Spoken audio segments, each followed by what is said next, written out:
Repair or replace? That's a big question, especially here in North Texas where we get so many storms. And it's a valid question. A lot of people just want to kick their roof down the road, and it's a big out-of-pocket expense, even if insurance company pays. So what I want to try to do is educate you a little bit on what hail damage does to your shingles and why you should replace it if you have significant hail damage. When a hailstone hits the shingle, it displaces those granules. Those granules are protecting the tar and the fiberglass matting. The granules are embedded in that tar, which protects the fiberglass. And when the hailstone hits the granules, it displaces those granules to expose the tar.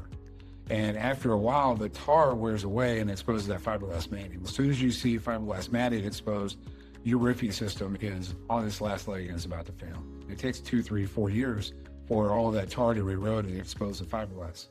The problem is you only have about a year. Most companies are pretty strict about a year from date of loss. So when that storm happens and that hailstone hits that shingle, you have about 1 year to report loss to your insurance company. Otherwise, they are going to get out of having to pay that claim.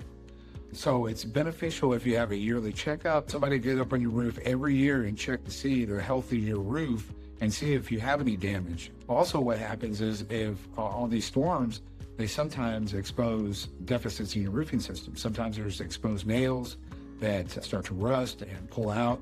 Sometimes the wind will blow the shingle up and lift the nail out and what we call it, pull it through.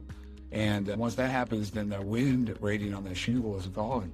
You might have some flashing that might be failing. It was really a good practice to get somebody up on your roof at least every year to 2 years to give it a health checkup. Just like you go to the doctor, your roof needs to go to the doctor too. And here at Texas Selective Construction, we are doctors of roofology.